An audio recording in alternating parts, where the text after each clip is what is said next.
Hi, I'm Doug, and my amateur radio call sign is N2KGT, and I want to show you today. I've just completed this project. This is a automatic keyer. It's based on software that's written and distributed by I think it's Bob Good of K3NG. So I'm going to demonstrate what this does, but what it has, I built all of this, and it has a Mega Arduino processor in it. If you can see, it's down at the bottom there. And then there's a display on the front and a little board that I put miscellaneous electronics into. And well, here, let me show you how it works first, and then I'll show you what all the switches and knobs are. So to use this, first of all, we have to power it, and plug it. We have a wall wart, so I'll plug that in, and that goes in here.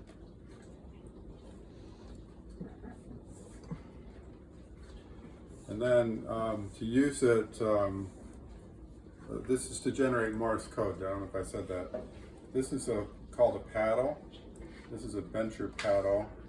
It's a very common paddle that lots and lots of hams have. And to send dits or dots, you push this paddle, and to push this paddle, you get dashes. So you send dots and dashes by pushing these two paddles. So this plugs into the keyer. I'm going to plug it in here. Oh, by the way, this is being videotaped by Mary. She's also a nice licensed ham. Her call sign is N2MGO. She's a technician class. So this plug here is where the paddle goes. So I'm plugging in the paddle.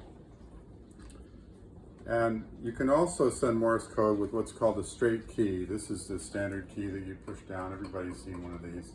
This is a sort of an old straight key that I had. And you can also send through this box with that straight key, and the straight key plugs in here. So let me now demonstrate it, and I'll turn it around. I'll turn it on and turn it around so you can. I don't know if you can see the display there. It says it says K3NG keyer high, and it's sent high. That is HI Morse code.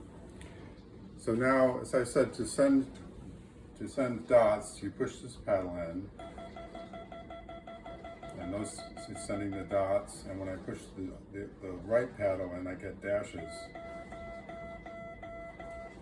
And a dash is three times longer than a dash is 3 times longer than a dot.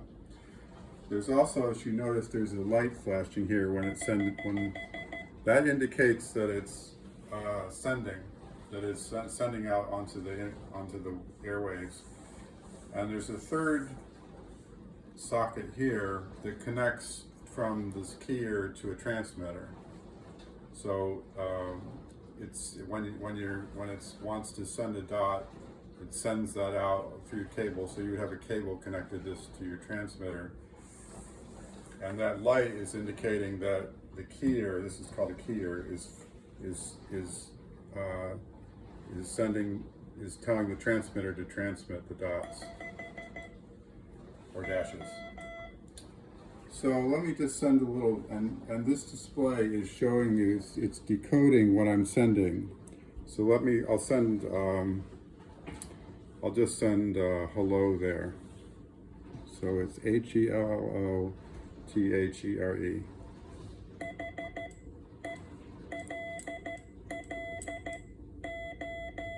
That was hello.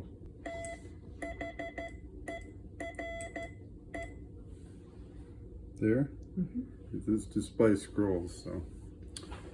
And you can also send code manually with this key. So this is not formatting the code at all. It just beeps when I push the key down. So if I wanted to send hello, it would be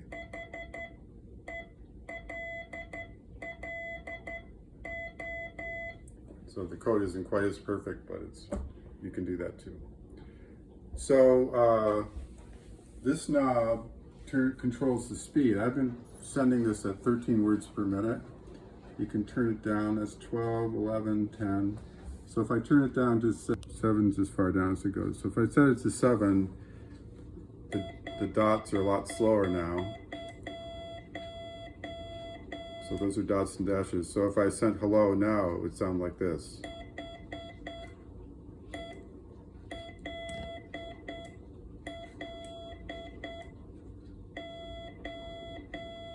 That's the kind of the speed that when people are first learning Morse code, they would start it around that speed.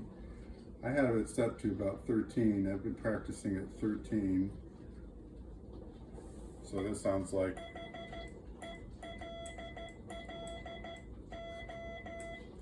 and it can go up to 20.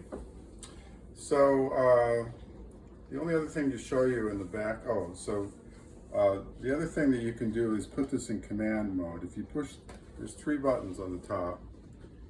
If you push this button, it goes into command mode. Makes a little boop boop sound, and this light indicates it's in command mode.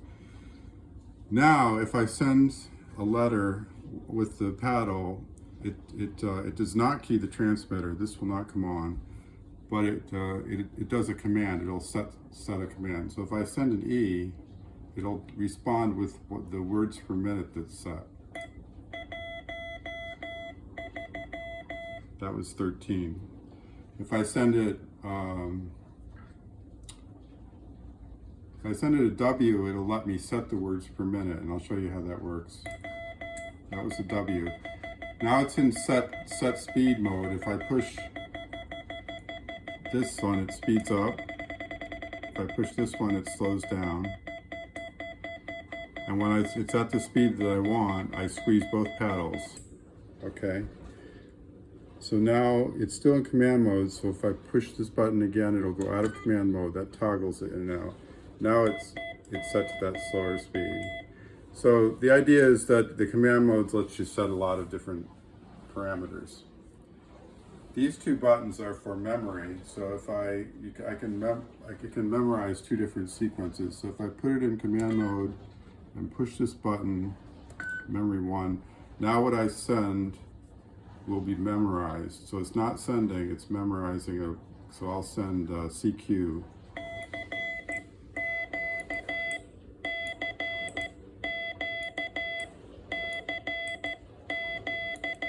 So CQ is what we send on the radio when we want to talk to somebody. Now you push the command button to replay that.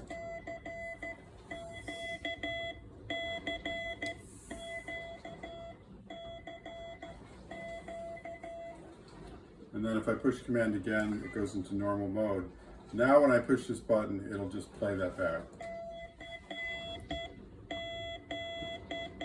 It's playing it back at the speed we have set, so we can speed that up. And this button is a second memory that does the same thing. The other thing to show you on the back here, I've told you this is the paddle, this is the straight key, this is the hook to the transmitter. There's an on-off switch, and this is a power that goes to a wall wart. This is a USB connector, and you can connect this to your computer, and if nothing else, it will get power. So you can power, instead of using this, you can power it from a computer, or you can hook the USB connector to a wall power adapter, and you can get power that way. The other thing you can do is, when you hook this to the computer, you can program the Arduino processor. So you run some software on your computer, and that lets you write software and transfer it to the Arduino. And that's how I loaded the software, the K3NG software loaded from the computer to here. It also supports a serial port, so you can talk back and forth between the computers, and the keyers, so you can send commands. So you can check status. If you send the \S, this will respond by status dump back to the to the computer. So that's it. So this is my new K3NG keyer. And a friend of mine asked me, well, I showed it to him, he said, well, so you're going to hook this up to a radio and talk to people. And unfortunately, I don't have a working radio right now. So you might ask, well, why did I build this? And I don't have a good answer for that, but I may buy a radio, or build or buy a radio at some point. So that's it. Thank you very much.